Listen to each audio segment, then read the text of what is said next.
Good morning. Good morning. That's great. Glad you're here. If you're joining us for the first time, thank you so much. I know sometimes it's hard to step into a new place. If you're joining us online, thank you. Did everybody get to Psalm 51? Everybody get there? Okay, now turn to Psalm 27. I made a mistake. I didn't correct the sheet. So we're going to be in Psalm 27. But you hold Psalm 51 because we're going to do that in 2 weeks. Okay? So you can just be prepared. You can be ready. It's what happens when you don't update the preaching schedule. You make a change. You sow all kinds of confusion. So that's all on me. So I apologize for those of you who are having to go back through your Bible. So 2 years ago, I am on my annual eye checkup, and I think this is going to be in and out. We'll correct your little prescription. That's the word I'm looking for. And I get in there, and the lady says, "Does this help?" "No." "Does this help?" "No." "Does this help?" And said, "Man, I'm just a tech, but I think you got a cataract." So I see the doctor. He said, "Yep, you got a cataract. You got to go see this other doctor." That's where I sent my parents. I thought, okay, I'll go see the old boy. And he said, "I'm going to be with you." Well, first he looks in my eye, and he's right eye, and he's talking to his scribe. Then he looks in my left eye, and he keeps talking. I think this is not good. And he said, "You've got 2 cataracts." And tell you what, we'll do 2 weeks apart. I'll be with you 8 minutes. We'll numb that up, and we'll just take that old lens right out, and we'll put a new one right in. And I thought, that's just that's a little unnerving to me. "Oh, we do it all the time," he says. "We do it all the time. It works great." Yeah, I'm a little nervous, this kind of thing. And so the first surgery comes along, and and he's with me, and sure enough, he goes, "Andrew, got that lens out. We're going to put the new one in." That's probably a little bit more information than I wanted to know there, Doc, but okay. So the next day, I'm in the office. They leave me patch, and they take the patch off. And I will never forget looking back at the wall. It was yellow. And there's 2 different shades of yellow. And the doctor said, "Yeah, you're getting more light back there." So now I'm 2 weeks out from my next surgery, but I'm not wigged about this one. Because I've seen the first one works. This works. You see, looking back on the doctor's past record in my life gave me confidence to trust him. I was good going to say, because I had seen this, he's trustworthy, and what's my point? We serve a faithful God. And my guess, many of you here have times where you look back and say, "Yeah, God's been faithful. He's shown himself to be trustworthy in my life." What I want to suggest to you is that trustworthiness doesn't need to stand alone. That should be having an impact on your present and your future. And that's what I want to talk about today. So if you haven't turned there yet, if you'd open your Bible to Psalm 27, not 51, Psalm 27, we're going to go all the way through that chapter and wrestle with this question: why should we look back on God's faithfulness? Why should we look back on God's faithfulness? Now, as you've seen before in our graphic, we are in a sermon series called Hope Again. We're going to be looking at Psalms mostly throughout the summer until we get to Labor Day, a couple exceptions in there. But my hope is that we will be people who live with hope. Because we're hopeful people, I think that gives us energy to live. If we're hopeful people, I think we're more likely to experience the abundant life I talked about in our prayer. So David, in Psalm 27, opens with a statement of confidence. This is what he said. He says, "The Lord is my light and my salvation. Whom shall I fear? The Lord is the defense of my life. Whom shall I dread?" Now, like we talked about last week, Psalms are poetry. They express emotion. They express feeling. They're people dealing with God. And we're going to see some highs, and we're going to see some lows in this, and we're going to see some people expressing anger, some people frustration, some people rejoicing. One of the things about poetry is it allows you some ability to underscore things you might not be able to do with prose. And in here, there's 3 metaphors David uses to express his confidence. First, he says God's a light. When you turn a light on, poof, darkness is gone. Next thing he says is that God's is my salvation. That would suggest that God is trustworthy in any situation. He can handle any situation. And the third is he's the defense of my life. That means he's a place of safety. He's a security. He's a stronghold. He's a place we can go to hide. If you weren't with us before we started this series in Psalms last week, we had spent the last 15 years in the books of 1st and 2nd Samuel. No, it hadn't been that long. It'd been 9 months. Okay. Ha, ha, ha. So it had been 8 or 9 months. But in that series, Israel wanted a king, so they got Saul. Saul wasn't good at listening to God, so God said, I'm moving on to David. And Saul was really paranoid. And he spent anywhere between 10 and 13 years, depending how he shakes out, chasing David. So David was writing out of experiences like this, or maybe reflecting on it. And let me say in the front, I don't know where David was in his experience when he wrote this. But here's one circumstance in David's life that I think reflects this psalm. It's in 1 Samuel 23, starting in verse 26. Remember, Saul has got all the resources of Israel's army, and he's chasing David down to kill him. So Saul went on one side of the mountain, and David and his men on the other side of the mountain. And David was hurrying to get away from Saul, for Saul and his men were surrounding David and his men to seize them. But a messenger came to Saul saying, hurry and come, for the Philistines have made a raid on the land. So Saul returned from pursuing David and went to meet the Philistines. Therefore, they called that place the Rock of Escape. David went up there and stayed in the strongholds of En-Gedi. I mean, Saul is right at the point of capturing David, and there's a raid, the Philistines, and Saul has to peel off. I mean, what a coincidence, huh? What a coincidence. I would just say the sovereign God has multiple tools to protect his people. Was David in the midst of experiencing? I don't know that. Was he reflecting on that? I don't know that. Is he reflecting afterward? But these are the kind of experiences David had. And he had a lifetime of saying, God has been faithful.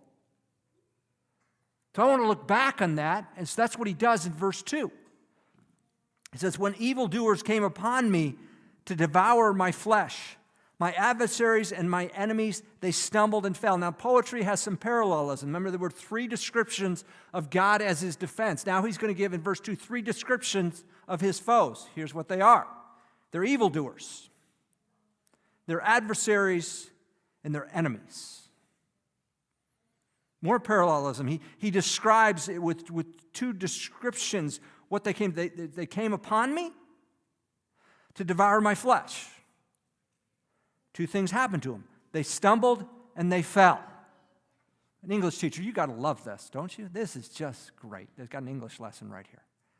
But this is the beauty of poetry. You can underscore what God is doing. And David's saying, I'm looking back because it's given me the confidence for now. So he says in verse 3, though a host encamp against me, and that might have been when he's being chased around the mountain by Saul. Though a host encamp against me, my heart will not fear. Though war rise up against me, in spite of this, I shall be confident. David's confidence is overflowing because he's looked back. In verse 1, he said, whom shall I fear? Whom shall I dread? Those are rhetorical questions. Nobody. Nobody. Because this God who showed himself faithful then is faithful now. So here's the conclusion David draws because God is faithful. That's going to impact his priorities. Here's what he says priority is, verse 4. One thing, he says, one thing I've asked from the Lord that I shall seek. What is it, David? That I may dwell in the house of the Lord all the days of my life, to behold the beauty of the Lord and to meditate in his temple. Do I think that David's asking that he can spend the rest of his life in the temple? No, not necessarily. I think that's a metaphor for saying I want to be in God's presence. David's saying because of the character and nature of God, I can bring my life down to one priority. It would be that I was in his presence. So I'm wondering about my priorities and your priorities. If we were to sit them out, where does being in God's presence fall on your list of priorities? Where does it fall on my list of priorities? See, I think it's a particularly poignant question when we're being stressed out. Because that circumstance, can it? It can take our focus, right? We got that deadline, right? That becomes a thing. We got that relationship. We got this diagnosis. We got this job. We got this. We got this. We got this. And that becomes our priority, and our focus goes off God. They say, no. I boiled it down to one thing. Because the past has showed me that God is trustworthy in the present. So one more time, he says in verse 5, for in the day of trouble, he will conceal me in his tabernacle. In the secret place of his tent, he will hide me. He will lift me up on a rock. And again, we're using other descriptions of God's protection. Here it is, he can conceal me, or he can lift me up to a place where people can't get me. As a little kid, I was scared of heights. So when we played tag in elementary school, this is back when they still had jungle gyms on the playground. When I was you know what the people would do? Go up to the top of the jungle gym. You're safe. I can't get you. David's saying God can do that. He can take you and me to a place where they can't get me. So then what's David's response? Verse 6 here says how he's going to respond. And now my head will be lifted up above my enemies around me. And what will I do? I will offer in his tent sacrifices with shouts of joy. I will sing, yes, I will sing praises to the Lord. I'm going to give thanks to God, and I'm going to do it in the company of God's people. Again, that speaks to the power of corporate worship. We come together. One of the reasons we come together and we sing these songs on Sunday mornings is to corporately give thanks to God. There's something in that experience. Individually, corporately, absolutely. Individually, yeah, absolutely. But corporately, we need to be together. Because see, when I hear about you singing about God's faithfulness, it lifts me up. And when you see me giving thanks, I hope it lifts you up too. There's something about us coming together to give thanks and worship to God. Now, we've talked about the psalmist, if nothing, if he's not honest here. And he is on this, we're praising God, he's been faithful, all this stuff. And man, there's a change in this psalm. Have you felt that? Life's going good, and all of a sudden, bang, you're in a desperate strait. Well, he has this shift. Verse 7, hear, O Lord, when I cry with my voice, and be gracious to me and answer me. Whoa. This was the guy who was just singing about God, is it, and one thing I ask, and the host encamped against me. And that's how we are as humans. We have moments where we're trusting God, and then bang, the bottom falls out. And he says, hear me, listen to me. Imagine you're at home with your spouse, with your kid, with, I don't know, and they're in distress, and you make a 911 call, and the dispatcher's saying, I'm sorry, I can't hear you. You can hear them, I'm sorry, I can't hear you. Well, that's what David's saying, man. I need to know, God, that you can hear me, and I need you to be gracious with me. I need that supernatural empowering that I don't deserve. It's called unmerited favor, that you would strengthen me to carry on. So, we're part of a group, my wife and I, and these are people that have adult children that are out of the house. And so the men have gotten together on Fridays to play pickleball. And we are great at pickleball. Well, I get about 2 games in, and I'm in my 60s. I'm kind of pooped. I'm pooped out. And I need an infusion of strength because my game is dwindling. I'm not moving as fast. I need some kind of strengthening there. Well, that's how it goes in life spiritually. We need the grace of God. What? Kind of like I'm running out of energy on the pickleball court to keep trusting God because, man, life wears on us. And David's saying, be gracious to me. Strengthen me in my inner person that I might keep trusting in you. When you said, I guess this is David's heart speaking for God, seek my heart said to you, your face, O Lord, I shall seek. God, I'm been doing it, and I'm going to keep doing it. So verse 9 is a play off verse 5. And, in verse 5 it says, for in the day of trouble he will conceal me. Now David turns that word and says, do not hide your face from me. Do not turn your servant away in anger. That's almost David saying, when I come up, don't turn your back on me. Don't send me away.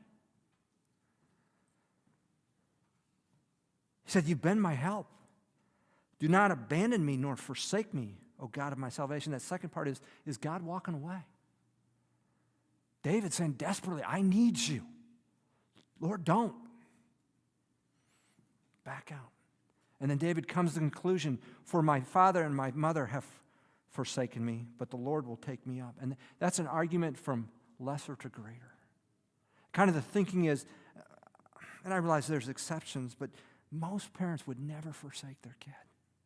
Never, ever. So your closest human relationship, though that person might fail you, God will not. God is infinitely more trustworthy than your closest human relationship. He will not fail you. It's an argument from lesser to greater. So this psalm, and particularly these verses, came home to me in the fall of 1985. I started my first full year with Campus Crusade, and my folks were not happy about it, and my dad particularly let me know. And at one point he told me, now I'm in the middle of three brothers. My older brother's a doctor, and my younger brother designs software. He said, Andrew, when I tell people about my three sons, I said, I got a son who's a doctor, I got a son who's an engineer, that's me. I've got an engineering degree, but I'm not an engineer. I have a son who's an engineer, I got a son who designs software. He didn't want to own the fact that I was in campus ministry to his friends. And God brought me this verse, and he said, you know what? Man, I will take you up. I memorized this verse, this whole psalm in 1985. God will not fail. Even when our closest human relationships do fail, God will not. So again, David, with this assurance that God will never fail, cries out, teach me your way, O God, and lead me in a level path because of my foes. The first part of that, teach me your way, is almost instruction. This is how you act. And we need to know how to act in the presence of foes. And so ultimately, Jesus is our model of that. And lead me in a level path. That is God coming alongside of him. Well, David, why are you praying this? Well, second part of verse 11, because of my foes. David goes on to say, do not deliver me over to the desire of my adversaries, for false witnesses have risen up against me, and as such breathe out violence. False witnesses, the idea is that adversaries are paying people to perjure against David. That's how bad it is. So, Lord, I really need you to instruct me how to live in this. I need you to walk alongside and show me how to do it. Why? These people breathe out violence. Remember when I was in college, I'd go to some of these dorm parties. Some guys were so drunk, you could smell the alcohol off their breath. Well, they're not breathing out alcohol. These guys are breathing out violence. It is so infiltrated their life. That's who they are. And David said, man, I need you to show me, Lord, how to live in this. So having wrestled with God, and we do wrestle with God, and we wonder, are you there? And sometimes we're believing, and sometimes we're not. And David's showing us that battle that goes on in our soul. David comes again to a point of confidence in verses 13 and 14. He says this in verse 13, I would have despaired unless I believed that I would see the goodness of the Lord in the land of the living. David's saying, I believe God's going to show up big time now. Yeah, I've got an eternity, but now God's going to show up. And this is kind of with the general principle that God rewards his people, particularly the Old Testament principle, with a long life. Now, there were exceptions, but David said, I feel like I'm going to tap into that goodness of God. And then verse 14, he's speaking to you and he's speaking to me. The Spirit of God is moving in David, and he's speaking over the course of thousands of years. So here's what he has to say to you and to me, okay? Based on his experience of God, here's what he wants to say to us. What he wants to say, he says, wait for the Lord. I want you to be strong, and I want you to let your heart take courage. Yes, wait for the Lord. That's a word for all times. Wait for the Lord. But I think it's never more relevant than right now in our culture at this time. Because we don't want to wait. We're an instant culture, aren't we? Man, you eat fast food and I have to wait. Come on. What's the deal? We want it, and we want it now. God says, I want you to get used to waiting on me because I can show myself faithful. But you know what happens in that waiting? We're broken of all our abilities and all our capacities. I got nothing. You got nothing as we wait on the Lord. Yeah, that's right. That's right. We got nothing. We're going to have to rest in His faithfulness. Yeah, we're going to have to rest in His faithfulness. Put another way, we're to be strong. Why? Because God's there. We're going to let our heart take courage. See, David is putting forth this relationship between present and past and future. There's this progression. In the present, I look back at what God's done, and I say, oh yeah, He's faithful. So that gives me confidence in the now and even the future that I can trust Him.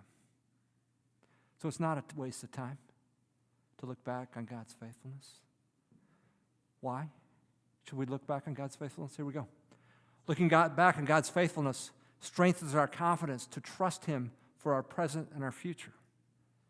Looking back on God's faithfulness strengthens our confidence to trust Him for our present and our future. If I could reword that, I might say, looking back on God's faithfulness strengthens our confidence to wait on Him. You know why we can talk about this? Past, present, future. Because of Jesus. See, there was a gap between us and God, and it was on us. We broke relationship with God. We rebelled against Him. We went our own way, did our own thing. By design, Jesus came, died on the cross, and rose again for the forgiveness of our sin. But you need to know, when Jesus came to earth, He knew. Remember David talked about the evildoers? He knew they were coming on Him. They encamped. They were watching Him. For 3 years of public ministry, they were watching Him. And finally, they got Him because Jesus surrendered His life. And remember at verse 10, David said, though my father and father forsaken me, the Lord will take me up. You got to know, on the cross, the Father turned His back on Jesus. It says, He who knew no sin became sin in our place. God couldn't look on sin. And because of Jesus, we can talk about applying these truths to our life. He was forsaken for you and for me, that we could live this kind of confidence with God. The past isn't just the past. It is a reminder that God is immutable. He doesn't change, and He's trustworthy for the now and the future. You know, if you ever see a advertisement for investment firms, they'll give you a list of their funds. And they'll say the rate of return on the 5-year was this, and the rate of return on the 10-year was that, and it's all good. But then, you know what they'll do on that, those rate of returns? They'll put a little asterisk, little asterisk. And then down below, you know what the asterisk says? Past performance is no guarantee of future returns. In other words, really, what happened in the past doesn't guarantee jack. That's just the opposite of God. Past performance guarantees everything. He's immutable. He doesn't change. Now, these Psalms were written to give us good information. They were written that we might reflect on them and apply them in our lives. So in the time we have, I want to take a couple minutes and do that. So we're going to walk through this briefly, and I want you to reflect. So verse 2, David says, when I consider the past, my adversaries, they came to devour my flesh, blah, blah, blah, blah. When has God been faithful in your life? When has God been faithful in your life? Can I ask you to think about that now? 30 seconds to a minute. When has God been faithful in your life?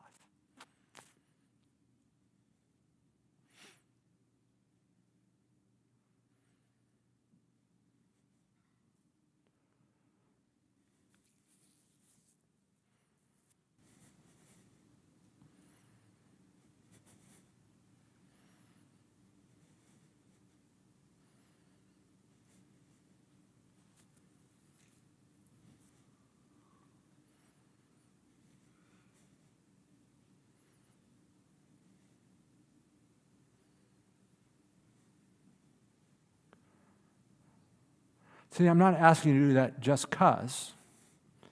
I'm asking you to do that Because according to David, God's past faithfulness is a reason for confidence today and in the future. Remember, he says, whom shall I fear? Whom shall I dread? The Lord is a light, a salvation, a defense. He can conceal me. Would you ask in the next 30 to 45 seconds the Lord to take that past faithfulness in your life and use it today? That you trust him to be faithful right now and in your future. Don't let that stand alone. God, would you take that faithfulness and would you build my trust in you? Would you make that prayer with him for just a minute?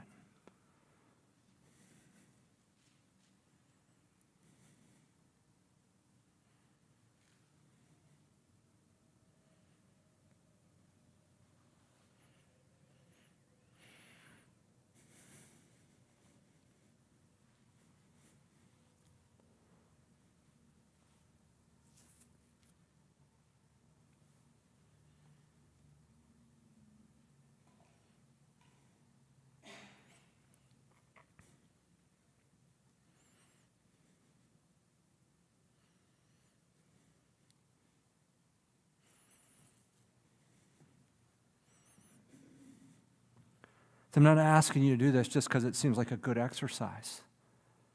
David didn't, and it affected his priorities. It affected what mattered to him. It affected what got his time and his money and his attention and conversations. David said, one thing I've asked, verse 4, from the Lord that I shall seek.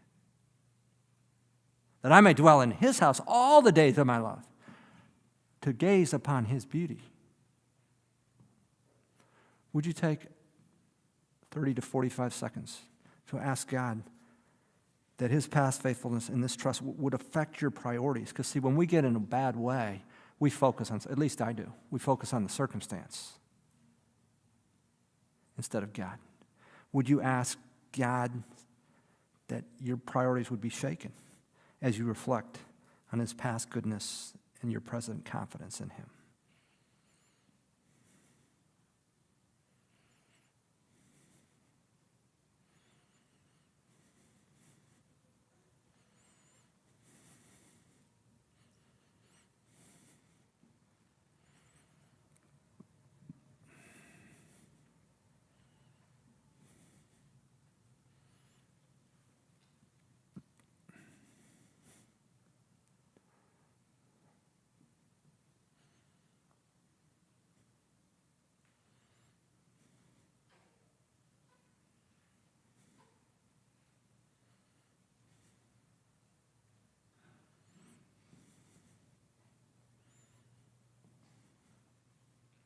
And we need to know that as we grow in our trust and we continue making God becomes a bigger priority and we look back on his past faithfulness and we grow our confidence in him, that doesn't mean we don't cry out to him. David did in verse 7. He said, listen to me. Be gracious to me. I'm curious, you got stuff going on in your life? I do in mine. Stuff that makes you, how's this gonna play out? How? You got stuff going on? I'm guessing you do. If you don't, be of good cheer. You will in a few days. Aren't you glad you came to church? Isn't that encouraging? Would you take a minute and just cry out to God with the stuff that's going on in your life right now? He wants to know. Ask him, Lord, would you hear me on this? Would you be gracious in these circumstances?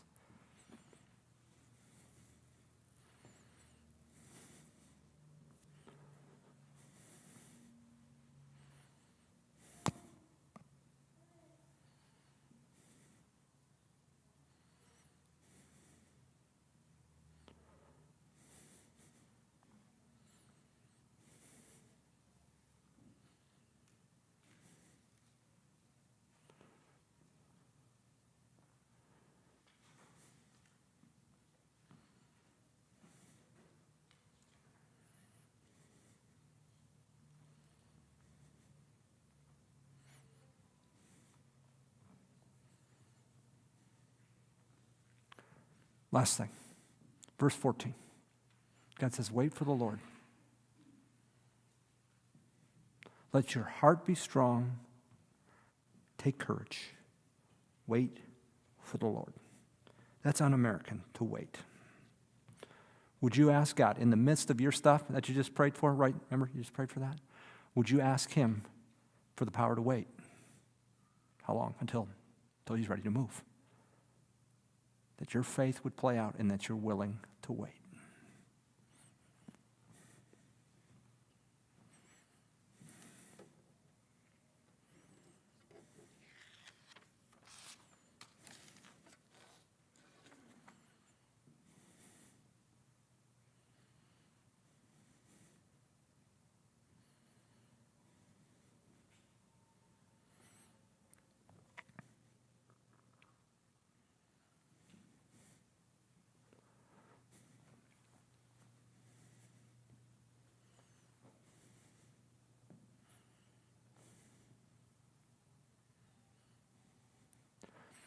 As a kid, I grew up in the Detroit area, and we played a lot of street hockey and loved to play.